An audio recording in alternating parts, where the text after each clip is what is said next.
미스테리 범죄사건 파일의 신지우입니다. 범죄사건은 여러분의 제보를 기다리고 있습니다. 알고 계시거나 들어본 적이 있는 사건을 댓글로 적어주시면 조사를 시작해서 방송을 내도록 하겠습니다. 좋아요와 구독 부탁드립니다. 2009년 6월 10일이었습니다. 광주 광역시 북부경찰서에서 있던 일인데요. 이날 새벽 3시가 넘은 늦은 시간이었어요. 하지만 경찰서 안은 평소보다 더 분주했었다고 합니다. 방금 막 체포된 용의자의 조서를 작성하는 중이었기 때문이죠. 용의자는 광주에 사는 48살의 남성 이씨였다고 하는데요. 이씨가 체포된 이유는 약 일주일 전인 저녁 8시 40분쯤에 광주시 북구 일곡동 주택가에서 발생한 교통사고의 운전자였기 때문이었습니다. 이씨의 친 피해자는 11살의 초등학생이었죠. 그런데 이 아이가 교통사고 후 실종되었던 겁니다. 사고가 발생하던 당시 현장에는 운전자인 이씨와 초등학생밖에 없었어요. 차에 치여 정신을 잃은 피해 아동을 보고 겁먹은 이씨는 주변에 목격자가 없다는 것을 알고는 이 사건을 숨기기로 합니다. 의식을 잃은 아이를 차에 싣고 35분 거리의 다른 지역인 담양으로 향하게 되는데요. 그렇게 사고가 벌어진 지 며칠이 지나게 됐어요. 어느 익명의 제보자가 우연히 이 씨의 교통사고 이야기를 듣고 경찰에 신고하게 됩니다. 경찰은 신고 내용을 토대로 일주일 전 발생한 교통사고와 11살 초등학생 실종에 관한 조사를 시작했고, 이날 새벽 3시 광주 시내의 한 술집에서 술을 마시고 나오던 용의자 이 씨를 검거하는데 성공한 것이었죠. 경찰은 일주일 전 저녁에 벌어진 교통사고 정황과 사고를 당한 초등학생의 행방에 대해 물어봤습니다. 한참 동안 대답을 하지 못하던 이 씨가 오랜 고민 끝에 입을 열게 됐는데요. 모든 범죄 사실을 자백한 후 죽을 죄를 졌다는 말과 함께 한참 동안 참회의 눈물을 흘렸다고 합니다. 이 씨가 털어놓은 범행 정황은 2009년 6월 4일 저녁 8시 반, 지인들과 술자리를 마친 후 습관적으로 운전을 하던 이 씨는 광주 북구 일곡동 주택가를 지나던 도중 횡단보도를 건너던 11살 전군을 차로 치게 됐던 것이죠. 이 씨는 아이가 차에 치여 정신을 잃자 크게 당황해 경찰에 신고하고 싶었어요.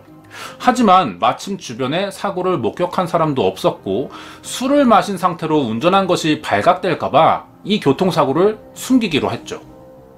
당시 이 씨의 생각엔 사고를 완벽하게 숨길 수 있을 것 같다는 생각이 들었다고 하는데요. 그래서 정신을 잃고 쓰러진 전군을 차에 태우고 병원이 아닌 다른 곳으로 데려갔죠.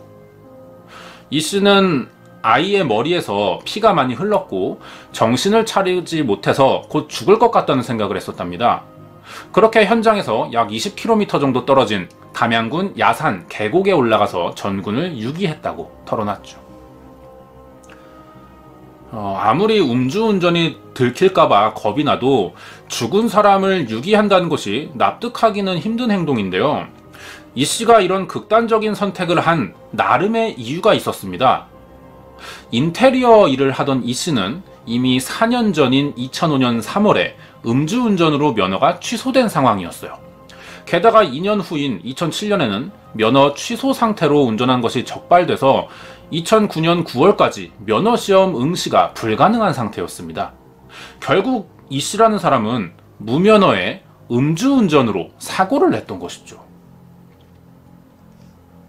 이 씨는 본인이 운전을 할 수밖에 없는 직업을 가지고 있었어요. 그런데 다시 음주나 무면허 운전이 적발되면 평생 면허를 취득할 기회가 사라질 것 같다는 생각에 겁이 났죠. 그래서 돌이킬 수 없는 잘못된 선택을 했고 그때의 행동을 후회하고 있다면서 반성의 눈물을 흘렸습니다. 자신의 잘못을 숨기기 위해 아이의 생명을 빼앗았다는 자백을 들은 경찰은 제발 용서해달라며 빌고 있는 이 씨에게 아무런 말도 하지 못했다 그래요. 그대로 다음날 아침이 찾아오게 됩니다. 음주운전으로 시작된 이 사건은 다음날 언론을 통해 광주를 넘어 전국으로 퍼졌습니다. 경찰은 이 씨의 자백을 바탕으로 유기한 전군의 시신을 찾기 위해 전라남도 담양군의 야산을 가봤죠. 자백대로 사망한 전군의 시신이 계곡에서 발견됩니다. 이때까지만 해도 이 씨의 사건은 음주운전 사고로 인한 과실치사로만 보였어요. 그런데 경찰의 생각과는 다르게 발견된 전군의 시신에서 이상한 점들이 발견되는데요. 교통사고로 생긴 것 같지 않은 의문의 상처들이 몸 여러 군데에서 나타난 것이었습니다. 이 상처들은 교통사고가 아니라 총에 맞아 생긴 상처였어요. 이 씨는 검거 첫날 처음 자백한 내용과 다르게 자신의 음주운전 사고를 감추기 위해 항상 차에 싣고 다니던 공기총을 사용해 전군을 살해한 것이었습니다. 6발의 총알이 모두 몸과 머리를 관통했고요. 아이는 즉사한 것으로 보였어요. 전군은 자동차 사고가 아니라 이 씨의 총에 맞아 살해당한 것이었습니다. 태권도 학원을 다녀오겠다며 집을 나선 후 일주일째 집으로 돌아오지 않는 아들의 실종으로 걱정하던 부모는 아들이 교통사고로 인해 사망했다는 소식을 전해 들었을 때 큰 충격에 빠져 있었어요. 그런데 얼마 되지 않아서 아들의 사망 원인이 교통사고가 아니라 총에 맞아 사망한 것이라는 결과가 나오자 전군의 부모와 가족들, 심지어 조사하던 경찰까지도 화를 참지 못했다고 합니다. 경찰은 다시 한번 이 씨에게 사건의 정황을 솔직하게 털어놓으라고 했죠. 그제서야 이 씨는 사고 당시 전군이 정신을 잃은 상태였지만 숨이 붙어 있는 것도 알고 있었다. 하지만 아이가 살아있으면 자신의 범행이 언젠가 드러날까봐 아이 입을 막아야겠다는 생각에 사살했다고 털어놓습니다. 결국 자기 손으로 아이를 살해했다고 자백한 이 씨는 다시 눈물을 흘리며 연신 잘못했고 죽을 죄를 지었다며 전군의 부모와 경찰에 용서를 빌었어요. 그리고 더 이상 숨기는 것은 없으니 지은 죄값을 달게 받겠고 참회하는 모습도 보였죠. 사실 이 씨는 그런데도 모든 사실을 자백한 것이 아니었습니다. 이 사실은 며칠 후 드러나게 됐죠. 뉴스로 사고 소식을 접한 여고생이 경찰서에 전화 한 통을 걸어오면서 전말이 밝혀지게 됩니다. 이 여고생은 이 씨가 현장에서 눈치채지 못한 교통사고 당시 유일한 현장 목격자였어요. 2009년 6월 4일 저녁에 있었던 이 씨와 초등학생 전군의 사고를 자신이 전부 목격했다며 상황을 설명하기 시작했는데요. 이 제보에 경찰이 큰 충격을 받았다고 합니다. 이 학생은 그날 어떤 장면을 봤던 것일까요? 여고생의 목격담은 이렇습니다. 전날 사고 현장에서 이 씨가 몰던 흰색 차량이 횡단보도를 건너던 초등학생 전군을 치었다고 합니다. 하지만 사고 규모는 이 씨의 말과 다르게 크지 않았다는 것이죠. 사고를 당한 전군은 차에 부딪혀 넘어진 것이 사실이지만 정신을 잃지 않았고 제 발로 자리에서 일어날 정도로 큰 부상을 입은 것이 아니라는데요.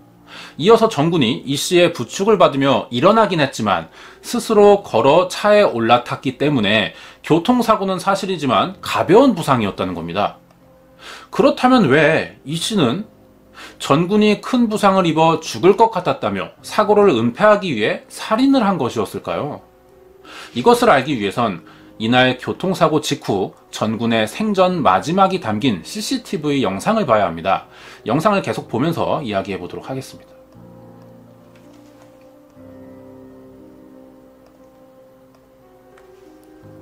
이 영상은 광주 종합병원 응급실 CCTV에 찍힌 이 씨와 전군의 모습인데요. 이 씨의 최초 진술과 다르게 사고 직후 아이를 데리고 병원을 찾았습니다. 파란 바지를 입은 아이가 바로 사망한 전군이에요. 전군은 이때까지만 해도 부축이나 도움 없이 정상적으로 잘 걷고 있었어요. 부딪힐 때 통증으로 머리를 만지거나 팔을 움직여보는 모습을 했지만 생명에 지장이 있는 상태는 아니라는 것이죠. 경찰은 이 영상이 찍힌 병원을 찾아가 간호사에게 이날 있던 일을 들어봤습니다. 이 씨는 전군을 데리고 응급실을 찾아온 것이 사실이고 MRI 촬영이 가능하냐고 물어봤다고 하는데요. 그러자 간호사는 더 큰 병원으로 가야 MRI 촬영을 할 수 있다고 대답했습니다. 그러자 이 씨는 병원에 도착한 지 1분도 되지 않아 아이를 데리고 병원 밖을 나왔죠. 병원을 나오자 전군은 이 씨에게 많이 다치지 않았고 괜찮으니 집에 데려다 달라고 부탁했어요. 이 순간 자신의 음주 무면허 사실이 들통날까봐 가장 하지 말아야 할 결정을 했는데요. 이 아이를 죽여 자신의 음주운전 사고 사실을 감춰야겠다는 결심을 한 것이었습니다. 이 씨는 전군에게 집에 데려다 주겠다며 차에 태웠어요. 하지만 전군의 집이 아닌 담양 만월리로 향했죠. 이곳에 인적이 드문 시골길에 차를 세웠고 이 씨는 전군에게 공기총을 쏴 살해한 것이었습니다. 사망이 확인되자 시신을 근처 야산 계곡에 유기했죠. 전군의 시신이 발견되고 목격자와 병원 CCTV 등 증언과 증거들이 계속 나오자 이 씨는 자신의 첫 진술 내용과 두 번째 진술 내용을 번복하고 결국 사실을 털어놓을 수밖에 없었어요. 이 씨는 초등학교 졸업도 하지 못한 자신이 운전면허 없이는 살 수 없다고 생각해 돌이킬 수 없는 짓을 하고 말았다며 후회하는 모습을 보였습니다. 이 씨의 직업은 인테리어 관련업이었죠. 큰 승합차에 작업 도구들을 싣고 다니며 일 요청이 들어오는 곳을 찾아가 일하는 방식이었어요. 이런 직업 특성상 운전면허는 이 씨와 가족의 생계를 책임지기 위한 필수품이었죠. 하지만 2005년과 2007년에 음주운전으로 인한 면허 취소에 이어 2년간 면허시험 응시 자격을 잃게 되면서 운전할 수 없는 상태가 되자 이 씨의 생활이 점점 어려워졌습니다. 어쩔 수 없이 생계를 위해 몰래 무면허 운전을 하며 일을 계속해 왔는데요. 다시 면허를 딸 수 있는 2009년 9월을 기다리고 있었던 것이죠. 그러던 중 범행 당일 점심 식사에서 저녁까지 이어진 술자리에 간 이 씨는 이날 소주 4병과 맥주 3병을 마시게 됩니다. 그리고 다른 술자리에 참석하기 위해 운전을 하다가 사고를 낸 것이었죠. 다행히 아이가 크게 다치지는 않았지만 이번 사고로 음주운전 사실이 적발된다면 형사 입건뿐 아니라 면허 취득이 불가능해질 수도 있다는 생각이 들자 결국 아이를 살해해 교통사고 자체를 감추기로 결심한 것이었습니다.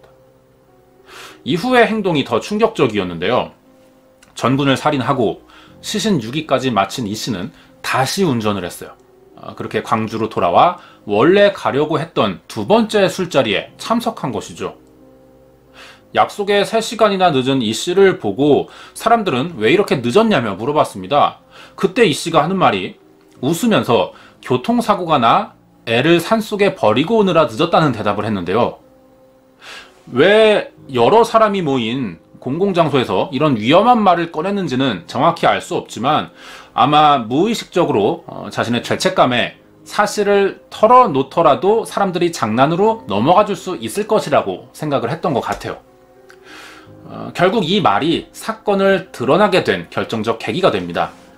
술자리를 갔던 사람들은 이 말을 장난이라고 생각했어요. 그래서 심각한 분위기가 되지는 않았다고 합니다. 하지만 같은 술집에 있던 다른 테이블 사람들의 생각은 달랐던 거죠. 우연히 이 씨 일행 옆 테이블에 앉아있던 다른 손님들이 이 대화를 듣고 경찰에 신고한 것이었습니다.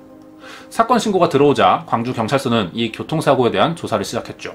그리고 술집에서 나오는 용의자 이 씨를 체포했고 이후 3번의 진술을 통해 모든 정황이 밝혀지게 됐습니다. 사고 당시 이 씨가 음주로 정상적인 사고가 불가능했다고 하나 정상적인 사람들의 도덕성이나 윤리관에 비교해 봤을 때 이해하기 힘들 정도의 행동을 보인 것은 사실이죠. 이렇게 이 씨는 살인과 사체 유기 혐의로 재판에 서게 됩니다. 첫 재판은 살인이 일어난 지 70일 만인 2009년 8월 광주지방법원에서 열렸고요. 1심에서 검찰은 이 씨의 반인륜적인 범죄 행위, 범행수법의 치밀함, 범죄 결과의 중대성과 유족들의 고통, 사회에 끼친 충격을 감안해 이 씨에게 사형을 구형했어요. 하지만 재판부는 이 씨에게 수감 기간 동안 피해자와 유족들에게 참회하고 자신의 잘못을 반성할 시간을 갖도록 하는 것이 상당하다고 판단된다며 무기징역을 선고했습니다.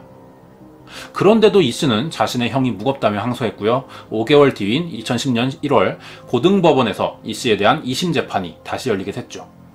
재판부는 이 씨가 교통사고를 낸 후 피해자의 생명이 위급하지 않았는데도 불구하고 자신의 음주운전 사실을 감추기 위해 방어력이 없는 어린 피해자를 속여 자신의 차량으로 유인한 후 살려달라고 애원하는 피해자의 생명을 무참히 빼앗은 점으로 볼 때 죄질이 매우 불량해 선처의 여지를 찾아볼 수 없다며 이 씨의 항소를 기각했고요. 1심에 무기징역형을 확정했습니다. 이 씨는 현재 무기수로 복역 중에 있다고 합니다. 광주 초등생 공기총 살해 사건으로 불리는 이번 사건은 음주운전 중 발생한 사고로 이성적인 판단력이 상실된 어처구니 없는 사건이었죠. 이 사건뿐 아니라 음주운전으로 발생한 사건은 어렵지 않게 찾을 수 있을 정도로 그 피해 규모나 위험성에 비해 상당히 자주 발생하고 있습니다.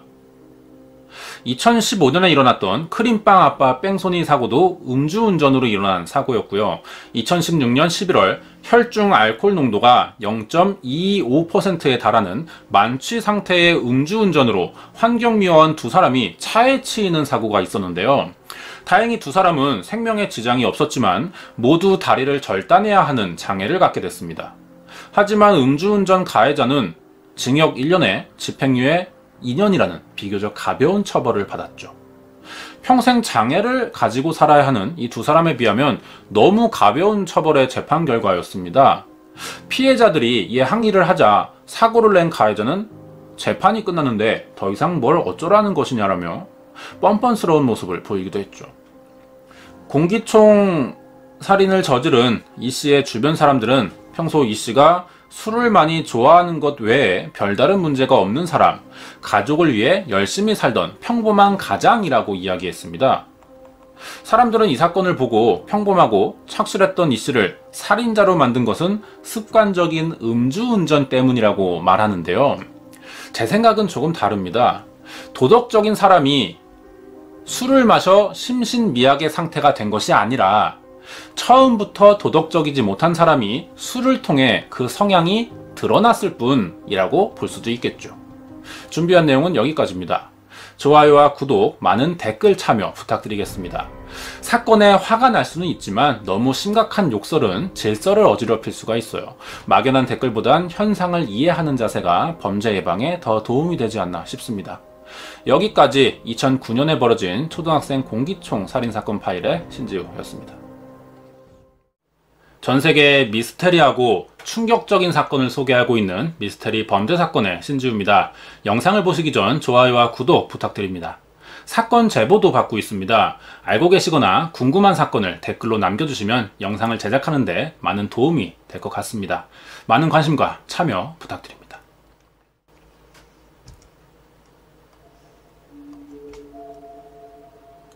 올해 여름은 평소보다 더 더운 것 같습니다.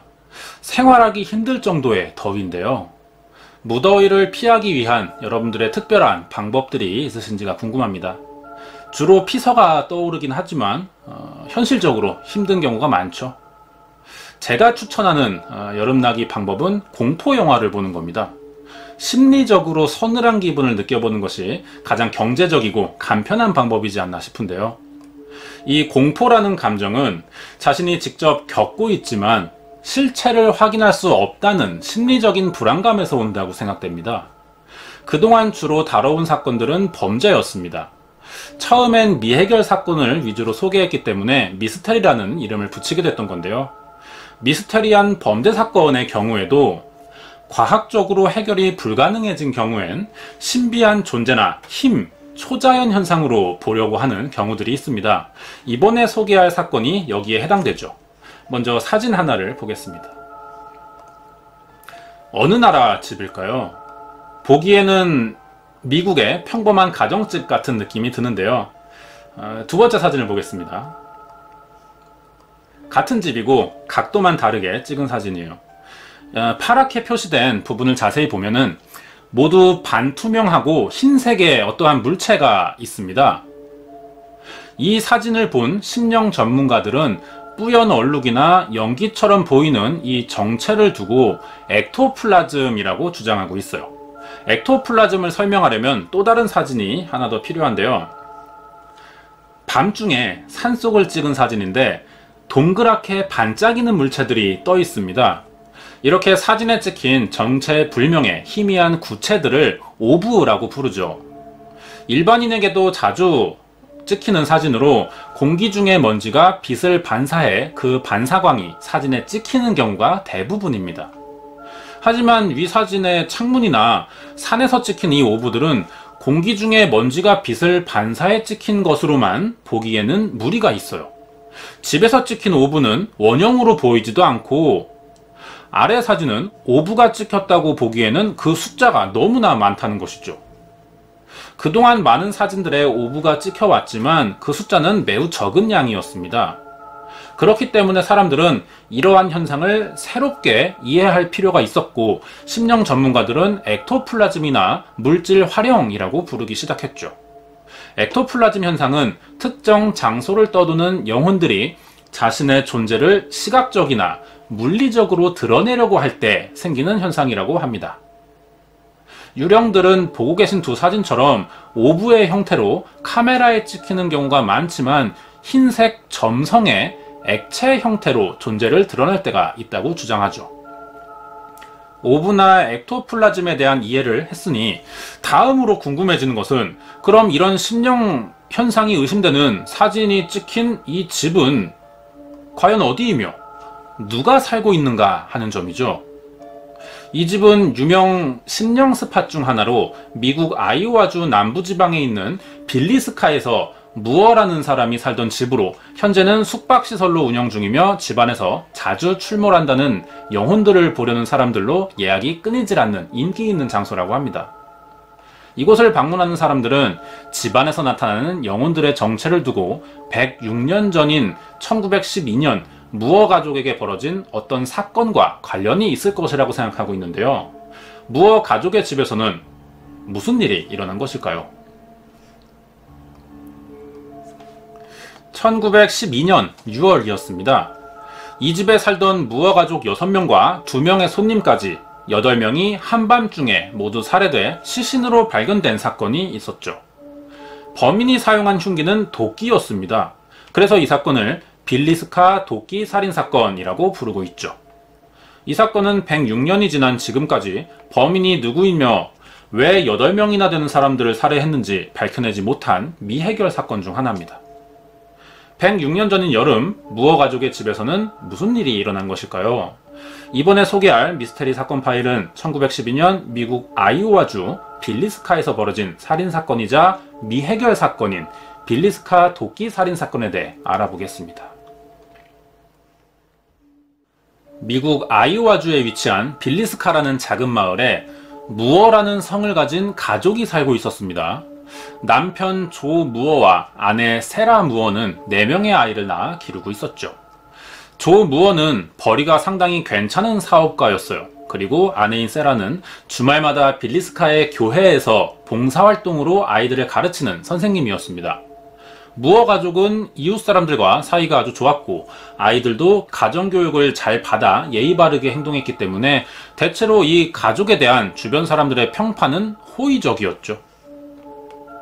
그러던 1912년 6월 9일 무어 가족의 집으로 2명의 손님이 찾아왔죠. 교회에서 알게 된 스틸링거 집안의 두 딸인 12살 레나와 8살이던 이나였습니다. 두 아이는 둘째 아이인 10살 캐서린과 잘 어울려 지내던 사이였죠. 스틸링거 자매가 찾아온 이유는 이날 세라가 준비하는 저녁 교회 행사에서 무어의 아이들과 함께 공연을 준비하러 온 것이었어요. 그리고 아이들은 공연이 끝난 후 집으로 되돌아와 하룻밤 자고 돌아갈 예정이었습니다. 다행히 교회 행사는 성공적으로 마쳤고 집으로 가기 위해 교회를 나선 시간은 밤 9시 45분이었다고 합니다.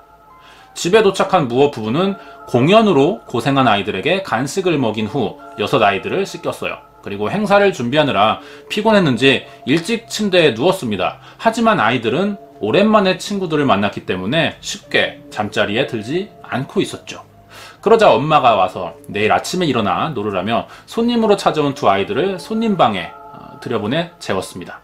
아이들이 모두 각자의 침대에 들어갔고 모두 잠이 든 것을 확인한 부부는 그제서야 집안에 불을 껐고 잠을 잘 수 있었죠. 그렇게 다음날 아침이 찾아옵니다.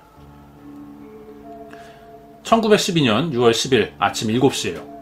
무어 부부의 옆집에 살고 있는 메리 팩햄이라는 여성이 자신의 집 뒷마당에 나와 집안일을 하다가 어느 순간 이상한 느낌을 받게 됩니다. 아이들이 많다 보니 하루 종일 조용할 날이 없던 무어 가족의 집이 이날따라 너무 조용한 것이었죠. 이상한 생각이 든 메리는 무어 가족의 집을 찾아가 봤습니다. 그리고 현관문을 두드렸죠. 하지만 집안에서는 아무런 대답이 없었고 현관문도 잠겨 있었어요. 전날 밤 교회에서 무어 가족이 집으로 돌아온 것을 목격한 메리는 이른 아침부터 온 가족이 다시 집을 비웠을 리는 없다고 생각했습니다. 그래서 같은 마을에 살고 있는 조 무어의 여동생인 로즈에게 이 상황을 알렸어요. 이야기를 들은 로즈 무어는 자신이 가지고 있던 오빠의 집 보조 열쇠를 챙겨 메리와 함께 조 무어의 집으로 향했습니다. 문을 열고 안을 들여다보니 집안은 아무런 소리 하나 없이 고요했다고 하는데요. 메리와 로즈는 꺼림칙한 느낌에 쉽게 집 안으로 들어가지 못하고 문 밖에 서서 부부와 아이들의 이름을 차례대로 불러봤어요. 하지만 집안에서 아무런 소리도 들리지 않습니다. 하는 수 없이 두 사람이 집안을 둘러보기로 합니다. 메리는 뒷마당으로 향했고요. 로즈가 집안을 살펴봤죠. 그리고 로즈는 집안 손님용 침실에서 무엇인가를 발견하고 소리를 질렀습니다. 방문을 열자마자 로즈의 눈에 들어온 것은 침대 위에 엎드린 채 죽어있는 레나 스틸링거의 시신이었어요.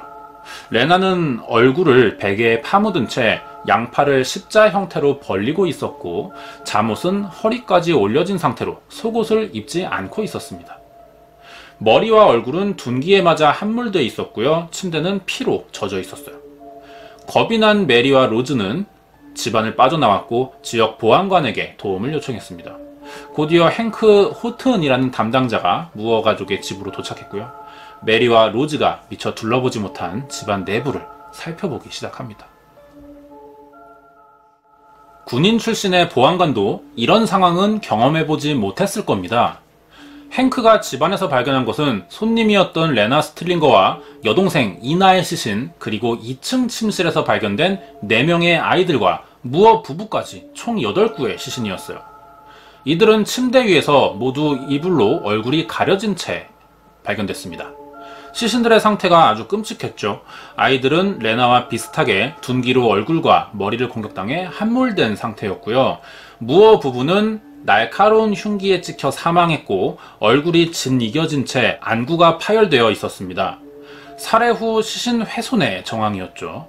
보안관인 행크는 무어 부부의 시신을 보고 범인이 사용한 흉기를 알아낼 수 있었는데요. 이 집 뒷마당에 있던 도끼였습니다. 행크가 현장을 둘러보는 동안 의사가 도착했어요.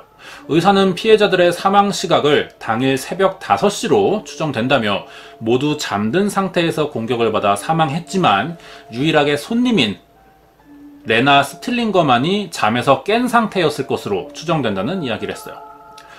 레나의 팔에 반항하다 생긴 흔적이 있었기 때문이었죠. 그리고 발견 당시 속옷을 입지 않은 상태였기 때문에 성범죄도 의심이 됐지만 확인해본 결과 성범죄는 없던 것으로 확인됐습니다. 시신들을 더 살펴본 의사는 범인이 사용한 흉기가 도끼 하나였지만 아이들을 공격한 방식과 무어 부부를 공격한 방식이 다르다는 것을 알아냈어요. 무어 부부는 도끼날을 세워서 내리찍는 방식으로 살해했지만 아이들은 도끼 뒷날면으로 둔기처럼 사용해 머리를 내려쳐 살해한 것이었죠. 총 20번에서 30번 정도를 내리친 것으로 보였습니다.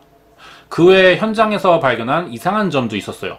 살해 도구인 도끼가 발견된 장소에서 먹다 떨어뜨린 듯한 베이컨 조각이 발견됐고요. 주방 식탁에는 피가 묻은 손으로 만진 컵도 있었습니다. 범인은 현장에서 단서를 남길 수 있다는 것에 크게 개의치 않는다고 말하는 것처럼 보이죠. 그렇지만 집안의 창문은 옷으로 꼼꼼하게 가려놓기도 했습니다. 범행 순간이 목격되지 않는 것에 가장 신경을 많이 썼다고 볼 수 있는데요. 허술해 보이기도 했지만 치밀하고 꼼꼼하게 준비한 살인이었습니다. 대체 누가 무어 가족을 살해했을까요? 보안관 행크는 다락방에서 발견된 2개의 담배꽁초를 보고 범인이 외부인이라는 것을 확신했습니다. 집안 단서를 통해 살인사건의 전말을 추측해보자면 무어 가족이 교회 행사 참석으로 집을 비웠을 때 그 틈을 타 누군가가 집안에 침입했고 다락방에 올라가 담배를 피며 가족들이 돌아오기를 기다렸을 겁니다. 자정이 되자 가족이 돌아왔고 집안에 불이 꺼지자 범인이 다락방에서 내려왔어요. 그리고 창문을 모두 가린 후 뒷마당에서 도끼를 가져와 잠든 가족들을 모두 살해했다라고 생각되는데요. 레나는 2층에서 살인을 당하던 범인의 소리를 듣고 잠에서 깼을 거라고 생각합니다. 아직 잠들지 않았을 수도 있고요. 하지만 결국 범인에게 발견되어 살해당합니다. 살인을 마친 뒤 피가 묻은 손으로 컵에 물을 받아 마셨고요. 베이컨을 먹었던 것으로도 추정되고요. 범행 과정을 추측해 볼 수 있는 것은 여기까지입니다. 그러면 동기가 필요한데요. 왜 범인은 무어의 집에 들어가 범행을 저지른 것일까요? 동서양에 관계없이 살인사건은 금품, 원한, 치정 중 하나인 경우가 대부분입니다. 무어 가족은 마을에서도 형편이 괜찮은 것으로 알려져 있어요. 그래서 금품을 노리고 집안에 들어간 것이라고 생각해 볼 수 있죠. 하지만 금품이 목적이라면 가족이 교회에서 돌아올 때까지 기다릴 필요가 없습니다. 그냥 물건이나 돈을 가지고 나가면 되니까. 금품을 목적으로 한 범행은 아니라고 생각됩니다. 그러면 무어 부부에게 원한을 가진 자의 범행인지 생각해 봐야 하는데요. 무어 부부는 신앙심이 깊은 사람들이죠. 이웃에게도 평판이 좋았어요. 이들이 남에게 원한을 살 만한 일은 없었을 것 같고요. 거기에 사건 당일 집안에는 손님으로 찾아온 스틸링거 집안의 두 딸도 있었습니다. 범인이 무어 부부에게 원한이 있다 한들 굳이 관계도 없는 잠들어 있는 아이들까지 살해하는 것도 어색하고요. 무어 부부는 항상 함께 여가를 보냈기 때문에 치정의 가능성도 없었습니다. 결국 금전이나 원한 치정에서는 동기를 찾아볼 수 없는 사건이었죠. 이렇게 경찰은 빌리스카에서 벌어진 무어 가족 도끼 살인 사건에 대해 여러 가능성들을 유추해 봤지만 아직까지 사건을 해결할 수 있는 증거나 정황은 아무것도 밝혀지지 않고 있습니다. 1912년 6월 12일 빌리스카 마을 광장에 큰 규모의 장례식이 열렸습니다. 이 사건의 피해자 8명을 위한 장례식이었는데요. 수천 명의 빌리스카 주민들과 인근 지역의 사람들이 이 자리에 참석했다고 합니다. 이 사건은 106년이 지난 지금까지도 빌리스카에서 벌어진 살인사건 중 가장 끔찍한 사건으로 남아 있습니다. 하지만 아직도 범인을 잡지 못한 채 미제 사건으로 남아버렸죠. 사실 경찰이 이 사건을 수사하면서 몇 명의 용의자를 지목한 적은 있습니다. 여러 명이었는데요. 그중 가장 유력해 보이는 인물들에 대해 알아보도록 하겠습니다. 가장 먼저 용의자로 의심받았던 인물은 앤드류 소이어라는 사람입니다. 앤드류는 무어 가족과 관계가 전혀 없는 사람이었어요. 빌리스카 출신도 아니었고 특정 직업 없이 떠돌아다니며 생활하던 사람이었습니다. 앤드류가 그런데 이 사건의 용의자로 지목된 이유는 무어 가족의 시신이 발견되기 1시간 전인 6월 10일 아침 6시 갑자기 빌리스카 지역에 모습을 나타냈기 때문이었어요. 빌리스카에 위치한 철도 회사에서 목격되었다고 합니다. 앤드류 소이어는 이 회사에 일자리가 있는지 찾아온 것이었는데요. 마침 직원이 더 필요했던 철도회사는 앤드류를 고용하기로 했습니다. 이때 앤드류는 양복에 구두를 신고 있었는데요. 그런데 바지가 젖어 있었고 구두는 진흙이 묻어있는 수상한 모습을 하고 있었죠. 그리고 6일 만에 일을 그만두고 빌리스카를 떠나버립니다. 무어 가족을 살해한 유력 용의자로 몰렸기 때문이었어요. 사건이 알려지면서 평소 앤드류가 유독 이 사건에 관심을 많이 보였다고 합니다. 특히 범인이 누구인지 체포가 되었는지를 수시로 확인했다는데요.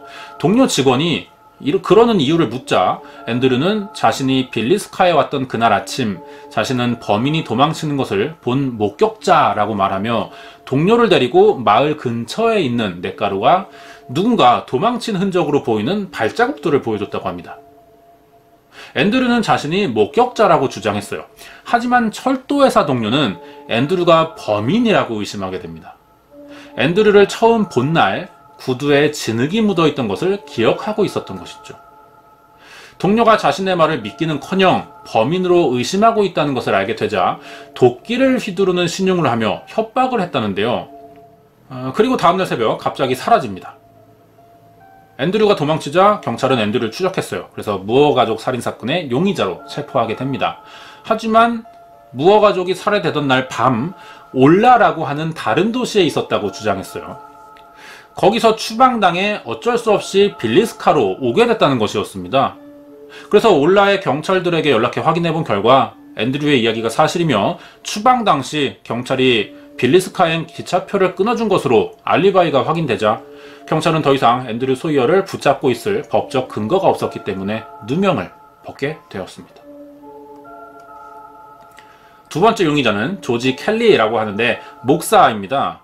조지는 살인사건이 일어나기 하루 전 빌리스카를 찾은 또 다른 외부인이었어요. 무어 가족과도 관계가 있는 어떠한 일 때문이었습니다. 사망한 무어의 아내인 세라가 준비하고 있던 교회 행사에 공동 진행을 담당하던 또 다른 책임자였죠.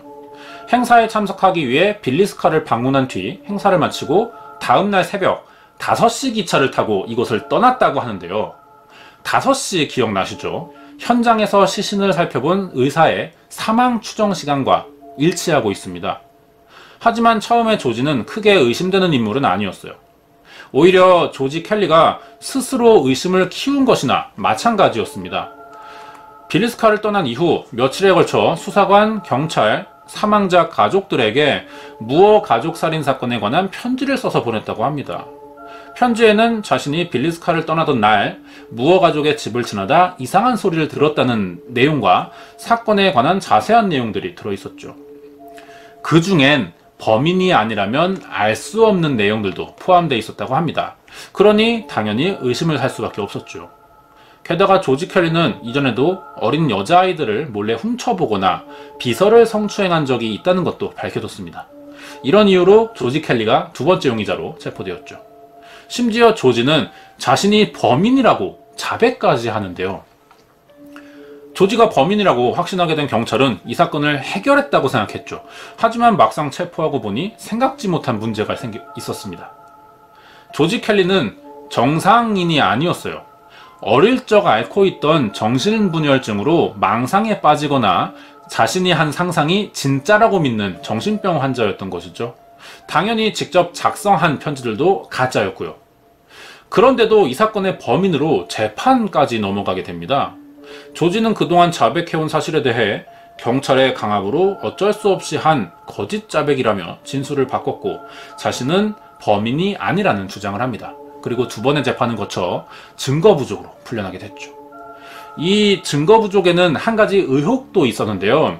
조지 켈리의 할아버지가 영국 장관이었습니다. 그래서 정치적 외압이 있었다는 소문도 돌았지만 이것이 사실인지 확인되지는 않았습니다.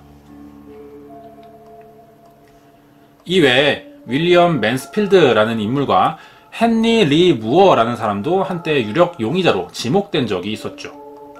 두 사람은 다른 지역에서 살인사건을 일으킨 범인들이었지만 빌리스카 사건과 동일하게 모두 흉기로 도끼를 사용했습니다. 윌리엄 맨스필드는 자신의 아내와 아들, 장인과 장모를 살해했고요. 헨리 리 무어는 친어머니와 할머니를 살해했습니다. 가족을 살해했다는 것도 공통점이고 여러 유사점이 있는 사건들이었지만 최종적으로 모두 빌리스카의 살인과는 아무 관련이 없다는 것이 밝혀졌죠.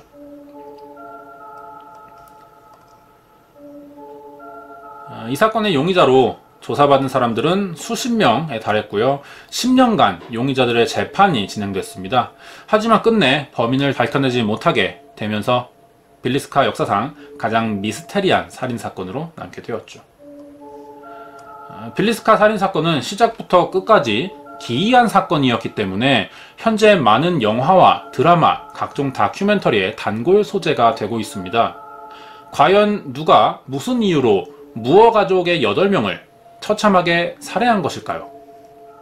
그리고 마지막으로 숙박업소로 변해버린 무어 가족의 집에서 종종 발견된다는 기이한 이 흰 물체의 정체는 무엇일까요? 혹시 집안을 떠돌고 있는 무어 가족들의 영혼이지는 않을까요? 여기까지 1912년 미국 아이오와주 빌리스카에서 벌어진 도끼 살인 사건의 미스테리였습니다. 1993년 5월 5일 미국 아칸소주 웨스트 멤피스에서 살고 있던 한 가정집에서 사건이 일어나는데요. 이 집에는 스티브 브런치라는 이름의 7살 아이가 엄마와 새아버지, 여동생인 4살 아만다와 함께 살고 있었습니다. 미국의 5월이면 초여름에 가까운 날씨인데요. 한국과 비슷하게 나들이 가기 좋은 때라 아들인 스티브는 하루 종일 집안에만 있는 것이 아주 지루했다고 합니다. 한참 밖에서 뛰어놀기 좋아하는 나이여서 엄마에게 나가 놀고 싶다고 졸랐죠. 집 앞에서 놀더라도 아직 7살밖에 안 된 아이라 보호자가 보고 있는 것이 좀 더 안전할 겁니다. 그럼 엄마도 같이 외출을 해야겠죠. 하지만 여동생인 아만다가 감기에 걸려 있었기 때문에 나갈 수 없다는 말을 했어요. 어쩔 수 없었던 스티브는 집안에서 혼자 놀게 됩니다. 이때 운이 너무 좋게도 2명의 손님이 찾아와 이 집에 벨을 눌렀어요. 연락도 없이 찾아온 손님들의 정체는 스티브의 동네 친구인 크리스토퍼 바이어스와 마이클 무어라는 아이들이었죠. 스티브에게 같이 자전거를 타러 나가자고 찾아왔던 겁니다. 혼자서 외출을 할 수 없었는데 친구들이 마침 찾아왔으니 스티브에겐 너무나 잘된 일이었죠. 이 기회를 놓칠 수 없었던 스티브는 조금 전보다 더욱 강하게 밖에 나가고 싶다며 엄마에게 졸랐습니다. 현관문 밖에는 2 아이들까지 있으니 더 이상 거절하기 미안했던 엄마는 하는 수 없이 아들의 외출을 허락해줬죠. 기분이 좋아진 스티브는 단숨에 자전거를 타고 친구들과 집 밖을 나가게 됩니다. 세 아이들은 같은 동네에서 태어나서 자랐어요. 그래서 이 마을 지리에도 익숙했고 어른들 없이도 셋이 자주 자전거를 타러 다녔기 때문에 스티브의 엄마나 다른 2 아이들의 부모는 보호자 없이도 혼자 나가는 것만 아니라면 별 걱정을 하지 않고 있었다고 합니다. 그동안 부모들은 항상 아이들에게 해가 저물기 전까지 반드시 집으로 돌아오라는 약속을 한 뒤에 외출을 허락했었는데요. 하지만 이날 스티브와 다른 아이들은 약속한 시간이 지나 해가 질 때까지 집으로 돌아오지 않았다고 합니다. 저녁 8시가 되도록 돌아오지 않자 걱정이 된 부모들이 지역 경찰서를 찾아갔어요. 하지만 경찰의 말은 숲이 많은 이 지역 특성상 해가 저물면 수색이 어렵기 때문에 본격적인 수색은 다음날 아침이나 돼야 할 수 있다며 부모들을 되돌려 보내는 거였죠. 부모들은 경찰의 무책임한 태도에 실망했어요. 그리고 그날 이 세 가정은 아이들이 혹시나 돌아올까봐 밤늦도록 집에 불을 끄지 못한 채 잠도 자지 않고 아이들을 기다렸다고 합니다. 아이들은 역시 돌아오지 않았고 다음날이 됐어요. 1993년 5월 6일 날이 밝자 웨스트 멤피스의 경찰들과 소문을 들은 동네 주민들이 모여서 사라진 세 아이들을 찾기 위한 수색을 시작했죠. 같은 날 오후 1시 45분경 최초로 아이들의 흔적이 발견됩니다. 장소는 웨스트 멤피스에 위치한 로빈 후드 힐즈라는 작은 야산 숲속이었는데요. 이곳 배수로의 진흙탕에서 아이들의 것으로 추정되는 운동화 한 짝이 발견된 겁니다. 흔적을 찾자 경찰은 이 배수로를 중심으로 집중 수색을 했고요. 얼마 지나지 않아서 스티브와 함께 자전거를 타러 나갔던 2 아이들을 찾는데도 성공했죠. 하지만 아이들은 모두 사망한 상태였어요. 사인은 익사였습니다. 누군가에 의해 피해를 받았다고 볼만한 정황이 없으면 아이들이 자전거를 타고 숲속에 들어왔다가 물가를 발견하고 수영을 하던 중 빠져 익사한 것이다, 이렇게 생각할 수도 있겠지만 발견된 세 아이들의 상태는 단순 익사라고 보기에 수상한 점들이 있었죠. 아이들 모두 속옷이 벗겨져 있었어요. 겉옷도 일부 벗겨져 있었고 손발이 결박되어 있었습니다. 몸에는 심하게 구타를 당하거나 이빨에 물린 흔적이 있었고 모두 목에는 운동화끈도 묶여 있었다고 해요. 한 아이는 성기의 일부도 잘려 있었고요. 무사하길 바랬지만 아이들이 모두 사망한 채 발견되었다는 소식에 부모와 동네 주민들이 모두 큰 충격을 받았습니다. 증거와 객관적 사실만을 따져야 하는 경찰도 사람이었던지라 고작 7살밖에 되지 않은 아이들이 한 장소에서 살해당했다는 사실에 크게 분노했어요. 그래서 경찰이 빠르게 범인을 찾아내서 죗값을 치르게 하겠다는 의지를 강하게 보였습니다. 실제로 범인 검거에 어느 정도 자신이 있던 것으로도 보였고요. 이들이 살던 마을이 규모가 작았습니다. 크지 않은 곳이에요. 그런데다가 아이들 목에 묶여있던 운동화 끈의 매듭이 일반적으로는 보기 힘든 특이한 방식이기 때문이었죠. 아마 매듭을 추적하다 보면은 용의자를 특정할 수 있을 거라고 생각했던 것 같습니다. 웨스트 멤피스의 경찰은 스티브 브런치, 마이클 무어, 크리스토퍼 바이어스를 살해한 용의자로 같은 동네에 살고 있던 3명의 10대 아이들을 범인으로 지목했어요. 이들의 이름은 왼쪽부터 데미안 에클스, 제이슨 볼드윈, 제시 미스켈리로 각자 18, 17, 16살의 청소년들이었습니다. 경찰이 이들을 범인으로 지목할 수 있었던 근거로는 이들이 평소 함께 몰려다니길 좋아했고 행실이 불량했다는 주민들의 증언 때문이었어요. 특히 가장 나이가 많은 데미안이 오래전부터 환각과 불안 증세에 시달리는 일종의 정신질환을 앓고 있었다는 것과 16살인 제시는 지능지수가 IQ 68 정도에 불과한 사고 인지 능력이 보통 사람들에 비해 떨어지는 아이였죠. 두 명은 일찍 학교를 그만두고 주로 집에서 시간을 보냈지만 가운데 제이슨은 착실하게 학교 생활을 하며 성적도 상위권인 학생이었습니다. 세 사람은 비슷한 취미와 음악 취향을 갖고 있다는 것이 계기가 돼서 친해졌고 자주 어울렸다 그래요. 이런 점들이 분명 수상해 보이기는 합니다. 하지만 범인이라고 지목할 정도까지 되지는 못하는 것 같은데요. 경찰이 그런데도 이런 판단을 한 이유는 이들이 자주 모여 어울린 이유가 특별한 종교의식 때문이라고 생각했기 때문이었어요. 경찰은 이 3명이 악마를 숭배하기 때문에 아이들을 붙잡아 악마의 제물로 바쳤을 것이라고 생각했어요. 그래서 웨스트 멤피스 새 아동 살인 사건의 범인으로 지목해 살인 용의자로 기소했던 것이죠. 용의자 3명은 즉시 재판으로 넘겨졌고요. 유죄 판결까지 받았습니다. 이 재판의 결과는 18살이던 데미안 에클스가 사형, 다른 2명의 미성년자는 무기징역을 선고받았어요. 하지만 사건 발생 이후 14년이 지난 2007년이 돼서 웨스트 멤피스의 이 새 아동 사건이 다시 한번 수면 위로 떠오르게 되는데요. 3명의 이 10대들에게 대한 이전 법원의 판결을 뒤집어버리는 새로운 증거와 증언들이 쏟아져 나왔던 겁니다. 알고 보니 악마의 제물로 바쳐진 것은 운동화 끈에 묶여 익사당한 아이들이 아니라 누명을 쓰고 악마 대신 징형을 살고 있는 3명의 청소년들이었죠. 데미안, 제이슨, 제시는 왜 억울하게 누명을 쓰게 됐을까요? 그리고 진짜 범인은 과연 누구일까요? 지금부터 1993년 5월 5일 미국 웨스트 멤피스에서 발생한 아칸소주 새 아동 살인 사건과 악마 숭배자로 몰려 억울한 징역살이를 한 웨스트 멤피스 3의 이야기를 알아보도록 하겠습니다. 구독과 좋아요 부탁드립니다. 사진 속 아이들이 1993년 5월 5일에 실종된 아이들로 순서대로 스티브 브런치, 마이클 무어, 크리스토퍼 바이어스라고 합니다. 자전거를 타러 나간 후 사라졌고 다음날 숲속 언덕의 강가 어귀에서 시신으로 발견되었죠. 3명 모두 겉옷과 속옷이 벗겨진 상태였고 스티브의 경우는 얼굴에 사람이 문 것으로 확인되는 치아 자국이 있었어요. 크리스토퍼의 성기 일부가 잘려져 있었기 때문에 사건 수사 초반에 경찰들은 아동에 대해 성적 욕구를 느끼는 자의 범행이지 않을까 하는 추정을 합니다. 아이들 바지에서 정액까지 검출됐어요. 거의 확실할 정도의 정황이 되는 셈이죠.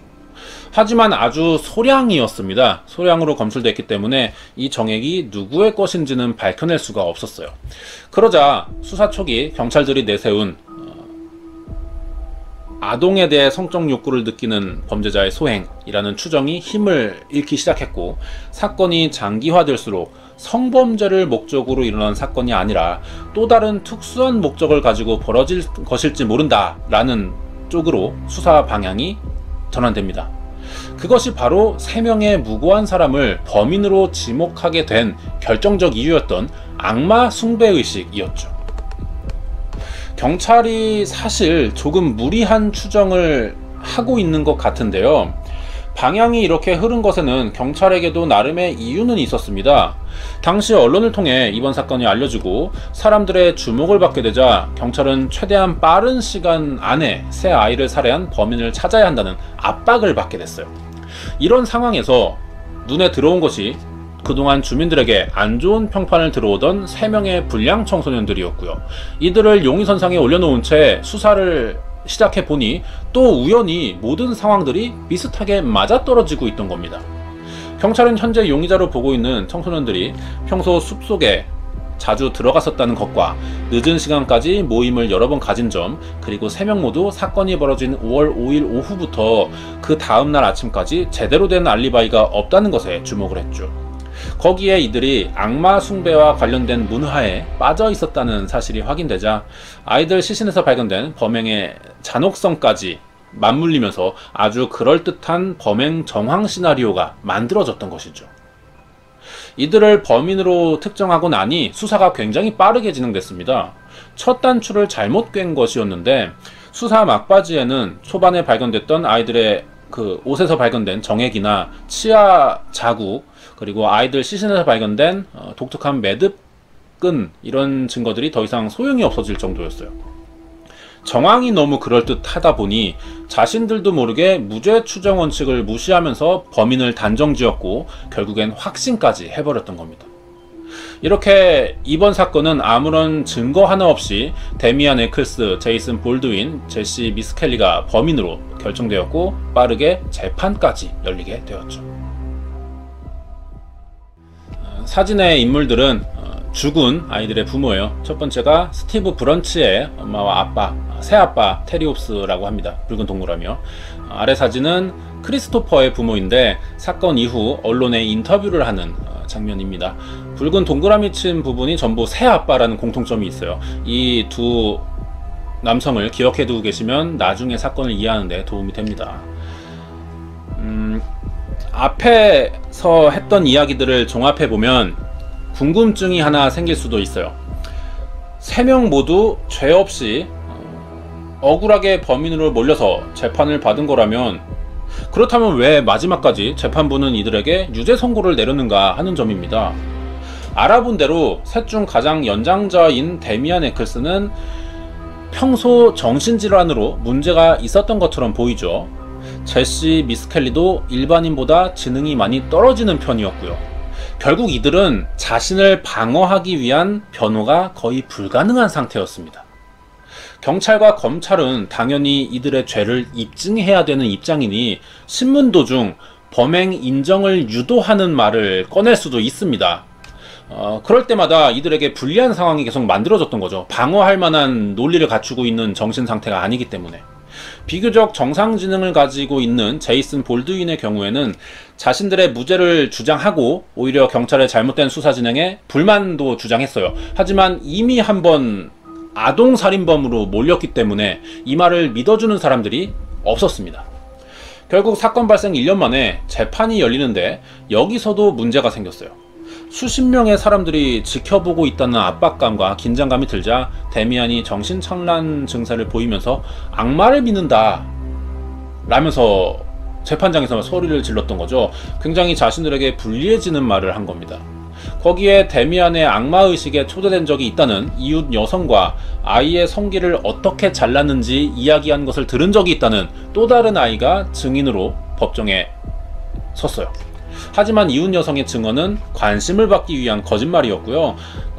성기를 잘랐다는 이야기를 들은 아이는 마약에 취한 상태였습니다. 결국 경찰은 이들의 증언이 문제가 많다는 것을 알면서도, 신뢰할 수 없다는 것을 알면서도 법정에 세워버렸던 거죠.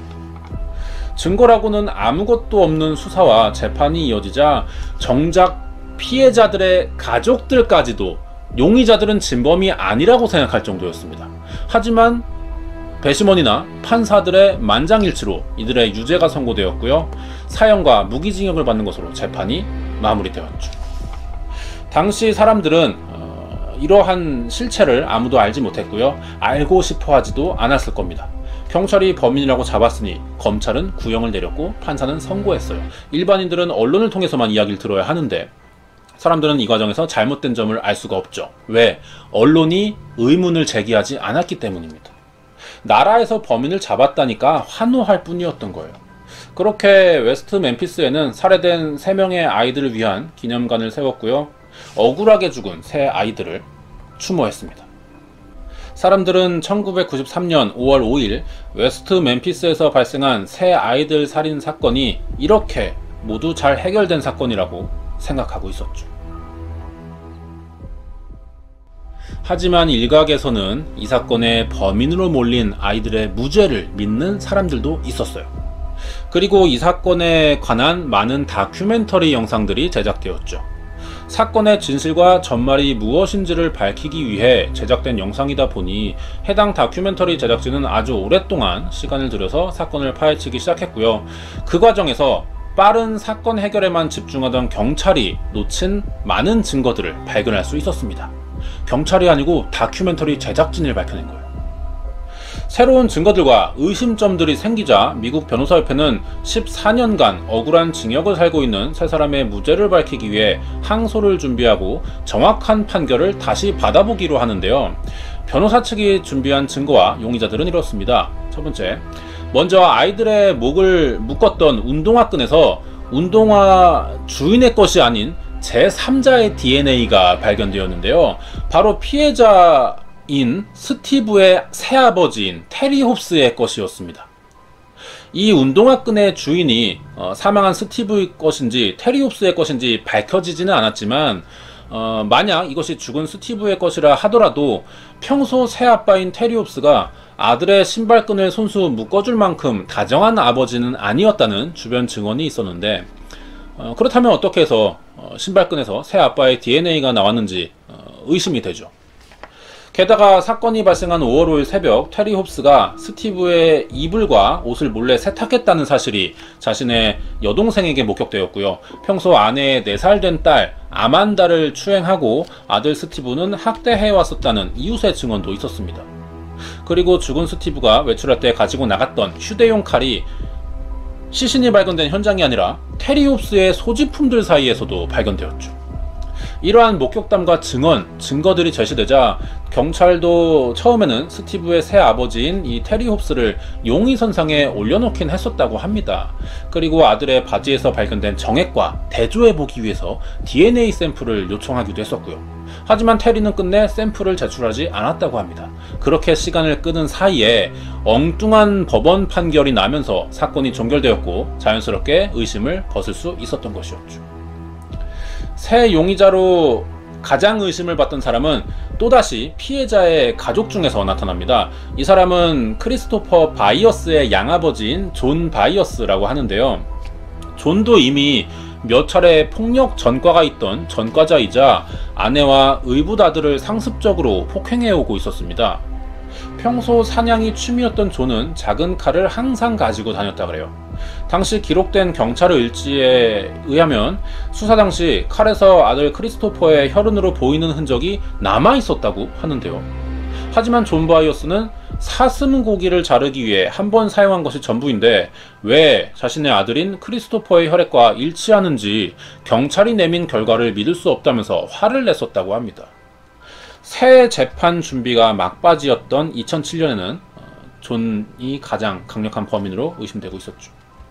그 이후로는 존의 아내이자 크리스토퍼의 친모인 멜리사 바이어스가 1996년에 돌연사했기 때문이었어요.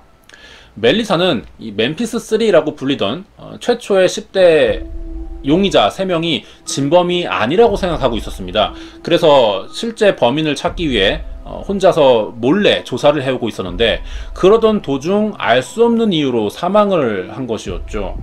멜리사의 죽음에 대한 진실은 밝혀지지 않았지만 남편인 존 바이어스가 깊게 연관되어 있을 것이라고 의심해보기 충분한 상태입니다. 자신의 아내가 진범을 찾고 있고 만약 자신이 진범이라면 아내에 의해 자신의 범행이 드러날 수도 있으니 살해하지 않았을까 하는 정황만 하고 있는 상태죠. 이 외에도 아이들 시신 근처에서 발견된 흑인의 것으로 추정되는 머리카락과 사건 발생 직후 급하게 지역을 떠난 적이 있는 2명의 아이스크림 가게 직원들도 용의자로 의심되긴 했어요. 하지만 이 이상의 범행 동기나 증거들이 발견되지는 않았다고 합니다. 나중에 추가로 밝혀진 사실에 의하면 사건 초기 스티브의 얼굴에 남아있던 그 치아 자국과 크리스토퍼의 성기가 잘려있다는 것을 두고 경찰은 아동강간을 목적으로 벌인 사건이라고 생각했었죠. 하지만 이 흔적들은 시신이 발견된 강가에서 살던 악어들이 남긴 흉터였다고 합니다.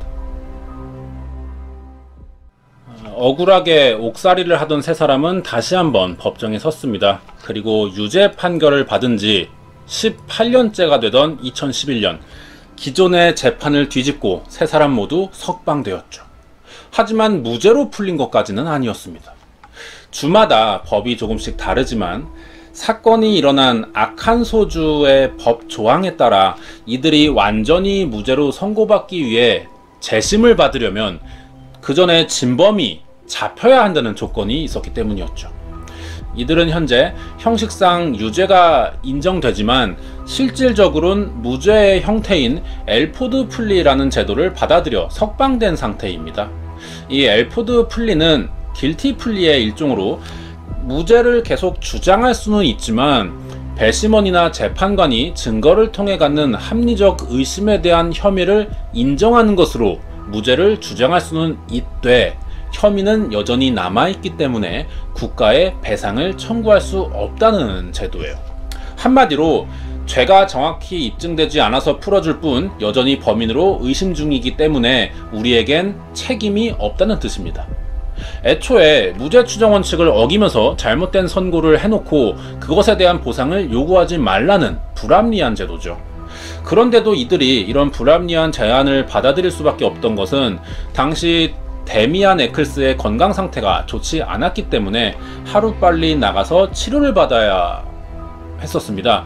끝까지 자신의 무죄를 주장하던 제이슨조차도 생사를 오가는 데미안의 상태를 보고 어쩔 수 없이 이 제안을 받아들였던 것이죠. 그렇게 해서 세 사람은 18년 만에 억울한 옥살이를 마치고 자유를 되찾을 수 있었지만 여전히 이 사건의 진범은 누구인지 밝혀지지 않았습니다. 현재 웨스트 멤피스 3라고 불리는 이 사건은 장기미제 사건으로 분류되어 지금도 수사가 계속 진행 중이라고 합니다. 사건 소개가 여기까지고 마지막으로 영화 한 편을 소개해드리면서 마치도록 하겠습니다. 킹스맨으로 잘 알려진 콜린 퍼스와 금발이 너무해의 주연을 맡았던 리즈 위더스폰이 주연한 영화가 있어요. 데빌스 노트라고 하는데 이 웨스트 멤피스 3 사건을 바탕으로 만들어진 영화라고 합니다. 이번 영상을 보시고 사건에 관심이 더 간다면 해당 영화를 보는 것이 사건 이해에 조금 더 도움이 되지 않을까 생각이 됩니다. 여기까지 1993년 5월 5일 미국의 장기미제 사건인 아칸소주 새 아동 살인 사건과 18년간 억울하게 누명을 썼던 웨스트 멤피스 3에 관한 사건 파일이었습니다.